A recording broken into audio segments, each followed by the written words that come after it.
Hello students. Physics 11th और 12th में bio students के लिए मैथमेटिकल टूल्स समझना बहुत ज़रूरी है।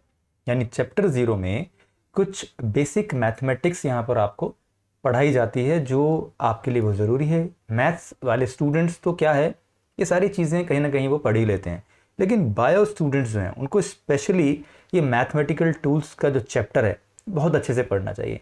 यहाँ पर कुछ बेसिक बातें की जाती हैं, बेसिक मैथमेटिक्स, यानी जो मैथमेटिक्स की कुछ ऐसी चीज़ें हैं जो फिज़िक्स में यूज़ होती हैं वो हमें यहाँ पर पढ़नी होती हैं। तो आपके लिए सजेशन है, आप ज़रूर इसे पढ़ें। इसमें जितनी भी चीज़ें हैं जैसे अलजेब्रा हो गया, उसके बाद अलजेब्रा में आप बाइनोमियल थ्योरम, क्वाड्रेटिक इक्वेशन, कुछ फॉर्मूले हो गए, ग्राफ्स की नॉलेज आपको होनी चाहिए, ट्रिग्नोमेट्री की आपको नॉलेज होनी चाहिए, राइट। कम से कम उतनी होनी चाहिए ताकि आपको फिज़िक्स मुश्किल ना लगे। तो फिज़िक्स आसान हो जाता है अगर हम मैथमेटिकल टूल्स यानी चैप्टर 0 अच्छे से कर लेते हैं। सो स्टूडेंट्स, मैं यहाँ पर एक प्लेलिस्ट मेंशन कर रहा हूँ, फिज़िक्स 11th चैप्टर 0। इस प्लेलिस्ट में मैं आपको मैथमेटिकल टूल से 5, 6 और 7 लेक्चर्स मैं आपको यहाँ पर दूंगा, जिसमें मैं सारी चीज़ें कवर कर दूंगा। और ये चीज़ें कवर होने के बाद फिज़िक्स आपके लिए बहुत आसान हो जाएगा। यानी जो कॉम्प्लिकेटेड आगे जाके कुछ टॉपिक्स आएंगे वो बहुत आसान हो जाएंगे आपके लिए। उनको समझना बहुत मुश्किल होगा अगर आपने मैथमेटिकल टूल्स अच्छे से नहीं समझा है। तो इस वीडियो में हम अलजेब्रा पढ़ने वाले हैं, और अलजेब्रा में टॉपिक्स होंगे वो कॉमन फॉर्मूले होंगे जो हमने ऑलरेडी किए भी हैं, और क्वाड्रेटिक इक्वेशन होगी। सो एक बार हम रिवाइज कर लेते हैं। मुझे उम्मीद है आपने पहले किया हुआ होगा, लेकिन कुछ बच्चे ऐसे हैं जिनको थोड़ा सा प्रॉब्लम होती है। हमें भी शुरू में बहुत प्रॉब्लम होती थी, इसीलिए मैंने सोचा कि भाई इसको अच्छे से एक बार हम पढ़ लेते हैं, दोबारा रिवाइज कर लेते हैं 11th क्लास में जाने से पहले, तो बहुत कुछ हमारे लिए आसान हो जाएगा। तो चलिए स्टार्ट करते हैं। अलजेब्रा में हम कुछ कॉमन फॉर्मूले यहाँ पर पढ़ेंगे। तो देखिए, सबसे पहले हम पढ़ते हैं फॉर्मूला a प्लस बी का whole square equals to a square plus B square plus 2ab। तो ये फॉर्मूला आप याद रखें, पहले भी हम जूनियर क्लासेस में इसको पढ़ चुके हैं। और देखिए यहाँ पर अगर आपने ये फॉर्मूला याद कर लिया है, ए प्लस बी का whole square equals to a square plus B square plus 2ab, तो आप a माइनस बी का होल स्क्वायर, इसका भी फॉर्मूला आप अपने आप प्रोड्यूस कर सकते हैं, बना सकते हैं। देखिए आपको क्या करना है, शुरू वाले फॉर्मूले में b की जगह माइनस बी रखना है। जैसे अगर आप b की जगह माइनस बी रखेंगे तो क्या हो जाएगा ये, राइट। देखिए a square as it is रहेगा, b की स्क्वायर की जगह आप करेंगे माइनस बी का स्क्वायर, राइट। फिर plus 2a as it is, क्योंकि वो तो पॉजिटिव है, b आपका नेगेटिव है तो b आपने रख दिया नेगेटिव। अब देखिए माइनस का स्क्वायर होगा, यानी अगर माइनस की पावर इवन होती है तो माइनस प्लस में कन्वर्ट हो जाता है, अगर माइनस की पावर ऑड होती है तो माइनस माइनस ही रहता है। तो यहाँ पर तो जो ये पावर है वो इवन है, एक्सपोनेंट जो p इवन है, तो ये क्या हो जाएगा, A square plus B square, और ये b जो है इसका जो माइनस साइन है ये आगे आ जाएगा 2 के, तो हो जाएगा -2ab। तो दिस इज हाउ फर्स्ट फॉर्मूले को यूज करके हमने सेकंड फॉर्मूला यहाँ पर डिराइव कर लिया है, राइट। तो क्या आएगा, A square plus B square -2ab। ऐसे ही सारे आप फॉर्मूले जो है अच्छे से याद कर लें, राइट। अगर आपको कोई फॉर्मूले आते हैं तो आप एक बार रिवाइज कीजिए, वीडियो को आगे बढ़ाइए। लेकिन यहाँ पर कुछ चीज़ें हैं जो आपके काम की हैं। जैसे थर्ड फॉर्मूला आप देखें, a प्लस बी प्लस सी का होल स्क्वायर, तो क्या होता है, इंडिविजुअली जितने भी वेरिएबल्स हैं उनका स्क्वायर, यानी ए स्क्वायर बी स्क्वायर प्लस सी स्क्वायर, इनका सम, प्लस 2ab 2bc और 2ca, यानी इनके सबके पेयर्स बनाकर उनका ट्वाइस कर देना है। तो अब यहाँ पर आप सोचिए कि अगर ये अभी तीनों पॉजिटिव थे, a प्लस बी प्लस सी, ऐसा भी तो हो सकता था ये होता a plus B minus C का होल स्क्वायर। तो उस केस में क्या करना होता है, सिंपल हमें ये फॉर्मूला याद रखना है। इसमें अब जहां जहां सी है आपको सी की जगह माइनस पुट करना है, माइनस सी। तो देखिए क्या हो जाएगा, A square plus B square plus minus C का square plus 2ab plus 2b minus C plus 2 minus C A. अब देखिए यहाँ से क्या होगा, माइनस सी का स्क्वायर तो ये हो जाएगा प्लस सी का स्क्वायर, राइट। तो यहाँ पर तो एज इट इज हैं तीनों, ये भी सही है, ये भी सही है, ये भी सही है माइनस वाले के लिए। तो क्या हो जाएगा स्टूडेंट्स, ये ए का स्क्वायर प्लस बी का स्क्वायर प्लस सी का स्क्वायर। अब जो आगे वाली टर्म है इसमें तो ए बी है, तो ये क्या रहेगा, +2ab, राइट। लेकिन आगे वाली में देखिए इसमें सी आ गया और वो नेगेटिव था, तो ये टर्म हो जाएगी negative, -2bc, okay, -2bc। Next term में भी सी है तो ये जाएगी -2ca, राइट। अब देखिए जिस जिस टर्म में सी आया वो नेगेटिव हो गया। अगर मान लीजिए यहाँ पर बी भी नेगेटिव होता, अगर बी भी नेगेटिव होता तो उस केस में आप जहाँ जहाँ बी है वहाँ पर आप नेगेटिव रखते। तो देखिए यहाँ पर बी है तो ये टर्म भी नेगेटिव हो जाएगी, दूसरे वाली ये पॉजिटिव हो जाएगी, क्योंकि यहाँ पर दो अब नेगेटिव हो गए, बी भी और सी भी, तो नेगेटिव नेगेटिव पॉजिटिव, तो ये पॉजिटिव हो जाएगी। यहाँ पर अभी बी नहीं है, सी है, तो सिंगल ही नेगेटिव रहेगी, तो इसमें ये वाली टर्म्स नेगेटिव हो गई। So this is how we find other formula by using the main formula, right, कि भाई कैसे हमने a plus b plus c के होल स्क्वायर वाले फॉर्मूले को यूज़ करके बाकी दूसरे तरह के फॉर्मूले हमने यहाँ पर ड्राइव किए, राइट। तो इस तरीके से आप फॉर्मूले यहाँ पर ऑब्टेन कर सकते हैं। नेक्स्ट फॉर्मूला देखेंगे, देखिए a minus b into a plus b, तो इसको हम क्या लिखते हैं, a square minus b square, या कहीं कहीं पर हमें दिया होता है a square minus b square, तो उसको हम a माइनस बी और a प्लस बी इस तरीके से भी लिखते हैं। तो यहाँ पर दोनों साइड से आप याद रखें कि ए square minus b square A minus b into a plus B होता है, और ए minus b into a plus B A square minus b square के इक्वल होता है, राइट। तो इसको भी आप अच्छे से याद रखें। नेक्स्ट फॉर्मूला देखेंगे, ये है ए प्लस बी का होल क्यूब, तो ये जाएगा A cube plus B cube plus 3ab A plus B. अब अगर प्लस की जगह नेगेटिव आ जाए, पॉजिटिव की जगह नेगेटिव आ जाए, तो मैंने अभी क्या बताया था, अब यहाँ पर b नेगेटिव है, तो आपको प्रीवियस फॉर्मूले में ही b की जगह नेगेटिव रखना है। अब देखिए इस बार नेगेटिव की पावर 3 होगी, तो ओड है, तो नेगेटिव नेगेटिव रह जाएगा, इस बार b क्यूब जो है वो माइनस का रह जाएगा, यानी सेकंड टर्म जो है वो भी नेगेटिव की हो जाएगी। और जहाँ जहाँ b होगा वहाँ वहाँ आप नेगेटिव रखेंगे, राइट। देखिए अंदर भी b था, तो a प्लस बी की जगह माइनस b हो गया है, राइट। तो दिस इज हाउ हमने कैसे a प्लस बी का होल क्यूब से a माइनस बी का होल क्यूब का फॉर्मूला हमने यहाँ पर ऑब्टेन किया बच्चों। नेक्स्ट चलेंगे, a प्लस बी का whole square minus a minus B का होल स्क्वायर, इसका रिजल्ट क्या होगा, देखिए a प्लस बी का होल स्क्वायर और a माइनस बी का होल स्क्वायर, यानी फर्स्ट फॉर्मूले से सेकंड फॉर्मूले को सब्ट्रैक्ट कर रहे हैं यहाँ पर हम इसमें, राइट। तो लेफ्ट साइड हमने लिखी है that is a plus B का whole square minus a minus B का होल स्क्वायर, तो ये किसके इक्वल होगा, ऊपर वाली टर्म से नीचे वाली टर्म को माइनस कर दो, तो क्या हो जाएगा students, a square plus B square plus 2ab minus, अभी नीचे वाली टर्म उसको ब्रैकेट में लिखेंगे क्योंकि वो पूरी की पूरी सब्ट्रैक्ट होगी, a square plus B square minus 2ab, और जब ये ब्रैकेट से बाहर आएंगे तो जो पॉजिटिव की वैल्यूज हैं वो नेगेटिव हो जाएंगे, जो नेगेटिव की पॉजिटिव की हो जाएंगे, तो a स्क्वायर पॉजिटिव वो नेगेटिव का हो जाएगा, बी स्क्वायर भी नेगेटिव का हो जाएगा, और माइनस 2ab जो है ये पॉजिटिव हो जाएगा। आप देखेंगे a स्क्वायर से a square cancel, b square से बी स्क्वायर कैंसिल, कितना आ गया 4ab, यानी 2ab ऐड हो जाएंगे तो हो जाएगा 4ab, राइट। तो यानी इसका रिजल्ट क्या आया, इसका फॉर्मूला क्या बना 4ab, ओके। अब अगर हम इन दोनों को लेफ्ट साइड वालों को ऐड करें, जैसे कि यहाँ पर हो रहा है a प्लस बी का whole square plus a minus B का होल स्क्वायर, तो प्लस करने से क्या होगा, जब आप प्लस करेंगे सिंपली दोनों को, तो क्या होगा यहाँ पर, देखिए एक है a plus a square plus B square plus 2ab, दूसरा a square plus B square minus 2ab, इन दोनों को ऐड करेंगे तो माइनस 2ab और 2ab कैंसिल हो जाएगा, तो रिजल्ट क्या बचेगा बच्चों, 2a square plus 2b square, और 2 यहाँ से कॉमन लेंगे तो क्या हो जाएगा 2a square plus B square, और वही हमने यहाँ पर लिखा है। तो बेसिक फॉर्मूले हैं, इनके अलावा काफ़ी सारे फॉर्मूले हैं, जितने भी आप मैक्सिमम याद कर सकते हैं करिए, लेकिन ये जो मैंने यहाँ पर लिस्ट किए हैं ये तो आप ज़रूर कर लेना, क्योंकि ये बहुत ज़्यादा यूज़ होने के चांसेस होते हैं फिजिक्स में, बहुत जगह आप यूज़ होंगे यहाँ पर, राइट। आगे जाके इसी तरह के ट्रिग्नोमेट्री के फॉर्मूले हम याद करेंगे, तो धीरे धीरे चलेंगे। अभी हम अलजेब्रा में कॉमन फॉर्मूले हमने यहाँ पर कुछ लिए जो मोस्ट इंपॉर्टेंट हैं, इनको आप याद कर लें, राइट। नेक्स्ट चलते हैं कुछ लॉज ऑफ एक्सपोनेंट, यानी एक्सपोनेंट से हम रिलेटेड कुछ फॉर्मूले यहाँ पर पढ़ेंगे। जैसे मान लीजिए a की पावर m इंटू a की पावर n है, तो वो किसके इक्वल होगा, a की पावर m प्लस n, यानी अगर ये नीचे जो वैल्यू है a, जो ये नंबर है a, अगर ये सेम है तो इसकी पावर्स ऐड हो जाती हैं। जैसे एग्जाम्पल ले लेते हैं, एग्जाम्पल क्या होगा, मान लीजिए यहाँ पर हमने लिख दिया है 3 का स्क्वायर इंटू 3 का स्क्वायर ले लीजिए या 3 की पावर 3 ले लीजिए, जो भी आपको चाहिए, तो ये किसके इक्वल होगा, ये होगा 3 रेज़ टू पावर 2 प्लस 3। तो देखिए दोनों की वैल्यू सेम आएंगी, इसको कर लेते हैं सोल्व, लेफ्ट साइड को लेफ्ट साइड हो जाएगी 339 इंटू 339 इंटू 81, राइट, सॉरी ये हो जाएगा 27, यानी 3 इंटू 3 इंटू 3 होता है 27, और इधर होगा 3 रेज़ टू पावर 5, ओके। अब देखिए कितना आएगा, ये हो जाएगा 243, यानी 9 की मल्टीप्लाई आप 27 से करेंगे तो जाएगा 243।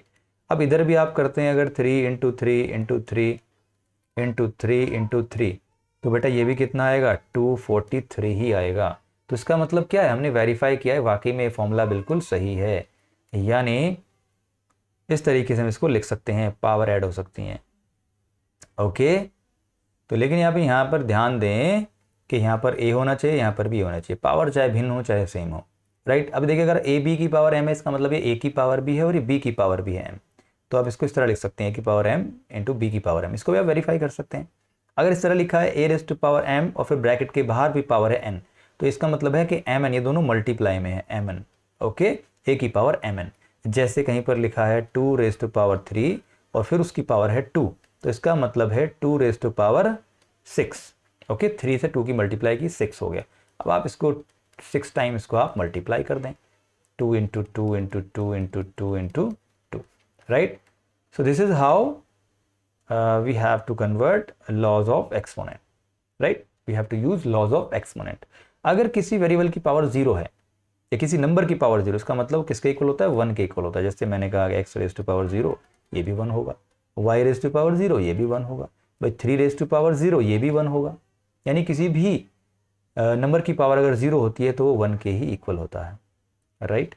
आगे बढ़ेंगे। अगर देखिए इस तरह से लिखा हुआ expression a raise to power m upon a raise to power n, यानी जिसकी पावर है वो दोनों सेम है और एक न्यूमरेटर में एक डिनोमिनेटर में है, तो आप डिनोमिनेटर वाले को ऊपर लेके जा सकते हो, उसकी पावर नेगेटिव हो जाएगी। कैसे, a raise to power n को ऊपर लेकर जाओगे तो किसके इक्वल होगा, a raise to power m, और ये प्रोडक्ट में जाएगा भी डिवाइड में, प्रोडक्ट में जाएगा तो हो जाएगा a raise to power minus n, right. अब देखिए यहाँ पर आप ये वाला फॉर्मूला भी लगा सकते हैं, राइट। क्या होगा, दोनों ऐड हो जाएंगे तो ये हो जाएगा a raise to power m minus n, right. तो आपका रिजल्ट आ गया a raise to power m minus n। अगर मल्टीप्लाई में होते हैं तो क्या होता है, पावर्स ऐड होती हैं। अगर डिवीज़न में होते हैं, ऊपर भी a है नीचे भी है, दोनों की पावर है, तो जब a ऊपर जाएगा तो क्या होगा, उसकी पावर दोनों की ऐड होंगी, लेकिन पावर एक की नेगेटिव हो जाएगी, राइट। तो आपने देखा नीचे वाले a की पावर नेगेटिव हो गई, ओके। सो आप सभी फॉर्मूले बहुत अच्छे से आप पढ़ लें, थोड़ा कन्फ्यूज़न रहता है हमेशा, अच्छे से करें इसको। तो यहाँ पर आप देखें कि एक चीज़ और नोट करेंगे, जैसे यहाँ पर है ये a raise to power m plus a raise to power n, तो यहाँ पर प्लस है, अब ये प्रोडक्ट में नहीं है, तो अब इसकी पावर जो है, बेटा ध्यान देंगे, इसकी पावर जो है अब ये ऐड नहीं होंगी। तो ऐड कब होती हैं, जब ये प्रोडक्ट में होते हैं, जब इनका मतलब गुणा हो रही होती है, मल्टीप्लीकेशन हो रही होती है, राइट। नेक्स्ट देखेंगे, अगर a raise to power m है, इसको अगर हमें डिनोमिनेटर में लेकर जाना है तो ये किसके इक्वल हो जाएगा, 1 अपॉन a की पावर माइनस m के। यानी न्यूमरेटर से कोई वैल्यू अगर डिनोमिनेटर में जा रही है तो उसकी पावर क्या हो जाती है, नेगेटिव हो जाती है। अगर डिनोमिनेटर से न्यूमरेटर पे लेकर आ रहे हो तो फिर उसकी पावर क्या हो जाती है, अगर नेगेटिव है तो पॉजिटिव हो जाएगी, पॉजिटिव है तो नेगेटिव हो जाएगी, राइट। जैसा कि आप नेक्स्ट में देख रहे हैं फॉर्मूले में, राइट। अगर पावर है a raise to power minus m, तो ये नीचे जाएगी तो ये नेगेटिव है तो ये पॉजिटिव की हो जाएगी रेज़ टू पावर m। इसका उल्टा हो जाएगा, अगर ये पॉजिटिव है नीचे तो ऊपर जाकर नेगेटिव हो जाएगी। यानी आप 1 upon a raise to power m को a raise to power minus m भी लिख सकते हैं। अगर मान लीजिए पावर नेगेटिव होती तो ये ऊपर आकर पॉजिटिव हो जाती है a raise to power m। So ये जो है लॉज ऑफ एक्सपोनेंट हैं, पावर से रिलेटेड कुछ फॉर्मूले हैं, इनको आप अच्छे से सभी को अच्छे से याद रखें और इसको थोड़ा सा वेरीफाई भी करें, समझें, यूज़ करें। आगे बढ़ते हैं बच्चों, क्वाड्रेटिक इक्वेशन के बारे में समझते हैं। क्वाड्रेटिक इक्वेशन यानी जो समीकरण है वो कैसी है, द्विघात है, यानी इसकी जो हाईएस्ट डिग्री है, हाईएस्ट पावर है, वो कितनी है, 2 है। तो जो इक्वेशन ऑफ सेकेंड डिग्री होती है, डिग्री मतलब सेकेंड डिग्री मतलब जिसकी हाईएस्ट पावर 2 होती है, उसको हम बोलते हैं क्वाड्रेटिक इक्वेशन। जैसे कि मैंने यहाँ पर एक स्टैंडर्ड फॉर्म यहाँ पर लिख दी है, ये एक स्टैंडर्ड फॉर्म है। क्या है स्टूडेंट, ये एक स्टैंडर्ड फॉर्म है क्वाड्रेटिक इक्वेशन की, राइट। तो क्वाड्रेटिक इक्वेशन की स्टैंडर्ड फॉर्म ने समझी। अब मान लीजिए कि इस इक्वेशन में मैं कोई x की वैल्यू रखता हूँ, कुछ भी वैल्यू रख दूँ, तो उस वैल्यू के लिए अगर ये लेफ्ट साइड 0 के इक्वल आ जाए, इसका मतलब वो वैल्यू इस इक्वेशन को सेटिस्फाई कर जाती है, और वो वैल्यू x की वो वैल्यू कहलाती है इसका रूट, मूल कहलाती है। इस समीकरण का क्या कहलाती है, मूल कहलाती है। दोबारा समझेंगे अच्छे से, भाई इस इक्वेशन में अगर मैं x का कोई मान रखूं, x की कोई वैल्यू रखूं, और उस वैल्यू को पुट करने के बाद यहाँ भी रखूंगा, पुट करने के बाद ये लेफ्ट साइड 0 के इक्वल आ जाए अगर, तो हम कहेंगे कि उस वैल्यू ने इस इक्वेशन को सेटिस्फाई किया है, और वो वैल्यू कहलाएगी रूट, यानी मान, इस समीकरण का मान, इस इक्वेशन का रूट, राइट। अब क्वाड्रेटिक इक्वेशन के 2 रूट होते हैं, 2 वैल्यूज होती हैं जिनके लिए ये इक्वेशन सेटिस्फाई होती है, ठीक है, क्योंकि इसकी हाईएस्ट पावर 2 है तो इसके रूट भी 2 होंगे, राइट। तो कैसे उन रूट्स को निकाला जाए, कैसे उन 2 x की वैल्यूज को निकाला जाए जो इस इक्वेशन को सेटिस्फाई करेंगे, तो उसके लिए रूल्स हैं, उसके लिए मेथड्स हैं। जैसे एक होता है मिडिल टर्म स्प्लिटिंग मेथड और एक होता है क्वाड्रेटिक फॉर्मूला को यूज करके। मिडिल टर्म स्प्लिटिंग मेथड में कुछ बच्चों को थोड़ी प्रॉब्लम होती है, तो जल्दबाजी में अगर हमें रूट निकालने हैं तो आप क्वाड्रेटिक फॉर्मूला यूज़ कर सकते हैं। तो मैं दोनों ही मैं यहाँ पर जो है आपको समझाऊंगा एक इक्वेशन को एग्जाम्पल के तौर पर लेकर। तो चलिए हम एक इक्वेशन ले लेते हैं एग्जाम्पल के तौर पर। हमने इक्वेशन ली है, मैं लेता हूँ 3x² - 8x + 5 = 0। अब मैं इसके रूट निकालूंगा, x के वो मान निकालूंगा जिसके लिए लेफ्ट साइड में अगर उस वैल्यू को मैं रख दूं तो वो 0 के साथ इक्वेट हो जाएगी, इसकी वैल्यू 0 आ जाएगी। तो दो मेथड हैं, पहले मैं करूंगा मिडिल टर्म स्प्लिटिंग मेथड। तो चलिए, मिडिल टर्म स्प्लिटिंग मेथड में मिडिल वाली टर्म को मैं स्प्लिट करना होता है दो भागों में। तो क्या तरीका है, सबसे पहले आपको क्या करना है, x² के कोफिशिएंट की कांस्टेंट टर्म से मल्टीप्लाई करनी है। देखिए जो a होता है ये होता है x² का कोफिशिएंट, b होता है x का कोफिशिएंट और c होती है कांस्टेंट टर्म, जैसे कि आप यहां पर देख रहे हैं, राइट, ये होती है कांस्टेंट टर्म। तो आपको x² के कोफिशिएंट की मल्टीप्लाई किससे करनी होती है, कांस्टेंट टर्म से। साइड में लिख लेंगे, क्या आएगा, 15 आ गया, राइट। ये है मिडिल टर्म स्प्लिटिंग मेथड जो हम अभी आपको समझाने जा रहे हैं, मिडिल टर्म स्प्लिटिंग मेथड से रूट निकालना। तो 3 और 5 की मल्टीप्लाई की 15 आ गया। अब देखिए आप यहाँ पर जो मिड में x का कोफिशिएंट है वो है -8, वो भी आप लिख लीजिए यहाँ पर -8, राइट। तो ये आया प्रोडक्ट करके, और ये है मिडिल टर्म। तो आपको ऐसे दो नंबर लेने हैं a और b जिनका मल्टीप्लीकेशन तो आए 15, ध्यान समझेंगे, जिनका मल्टीप्लीकेशन तो आए 15 और जिनका एडिशन आए -8। सोचिए, तो हो सकते हैं ना, क्या हो सकते हैं, -5 और -3। अगर आप इनकी मल्टीप्लाई करते हैं, -5 × -3 करते हैं तो कितना आएगा, 15, क्योंकि माइनस माइनस प्लस हो जाएगा और 5 3 15। अगर आप इनको ऐड करते हैं, -5 + -5 यानी -5 और -5, आप इनको ऐड करते हैं तो कितना आएगा स्टूडेंट्स, सॉरी, -5 - 3 कितना आएगा, -8। अगर आप इन दोनों को ऐड करते हैं, दोनों वैल्यूज को, -5 और -3 को, तो कितना आएगा, -8 आएगा। तो इसका मतलब आपको वैल्यूज मिल गई ए बी, जिसकी टर्म में आप बीच वाली टर्म को स्प्लिट कर सकते हैं, एक है -5 और एक है -3। अब देखिए कैसे करूंगा, तो मैं इसको लिख सकता हूं मिडिल टर्म को 3x² - 5x - 3x + 5 = 0। देखिए -8x को हम -5x - 3x लिख सकते हैं। आप ऐड करके देखिए, दोबारा -8x ही आ जाएगा, राइट। अब आपको क्या करना है, शुरू की दो टर्म्स में से कॉमन लेना है, फिर सेकंड दो टर्म्स में से कॉमन लेना है।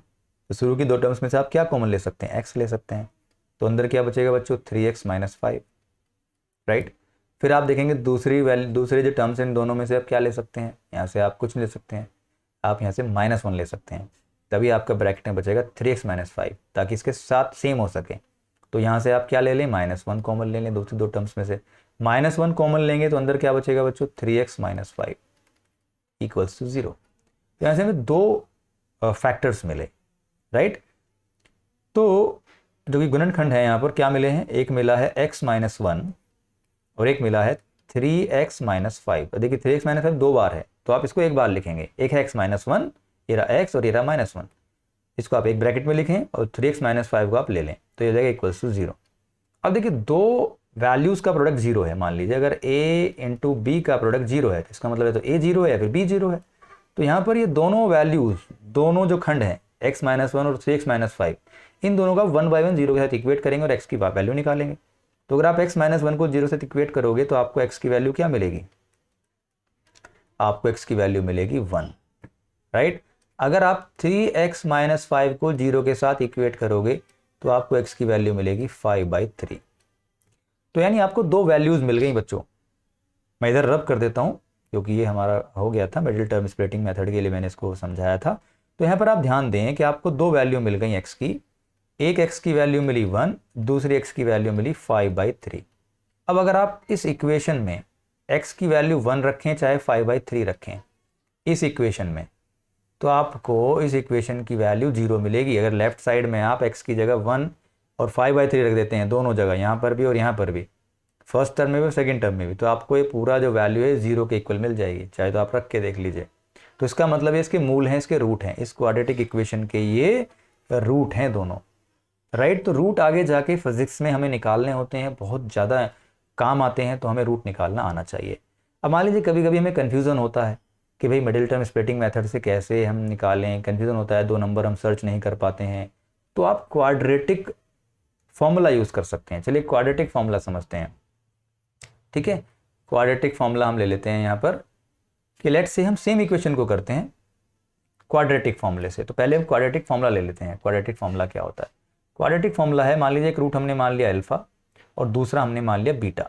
तो अल्फा भी एक रूट है, तो उसका फॉर्मूला हो जाएगा minus b plus under root b square minus 4ac upon 2a।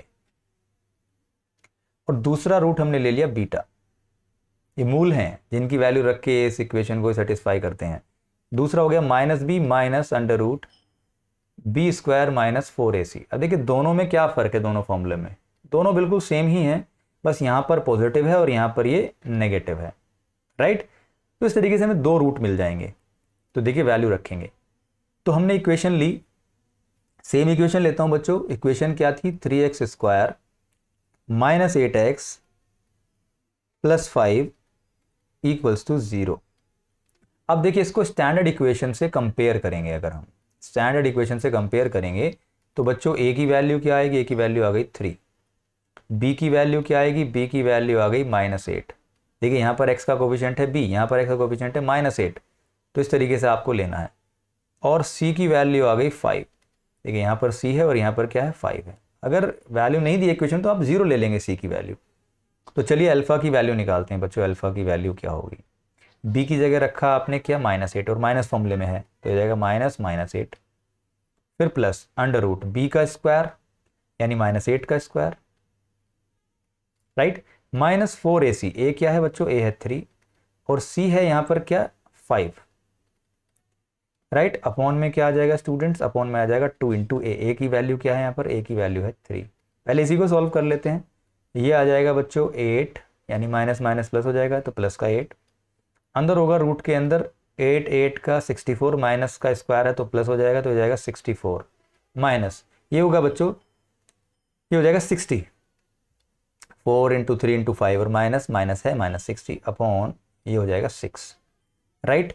अब देखिए 6 हो गया, ये होगा 8 और अंडर रूट के अंदर बचेगा, रूट के अंदर बचेगा बच्चों 4 अपॉन 6। अब देखिए रूट के अंदर 4 है तो रूट के अंदर से 4 बाहर आएगा तो हो जाएगा 2, राइट। अब हो जाएगा 8 प्लस 2 यानी 10, तो 10/6।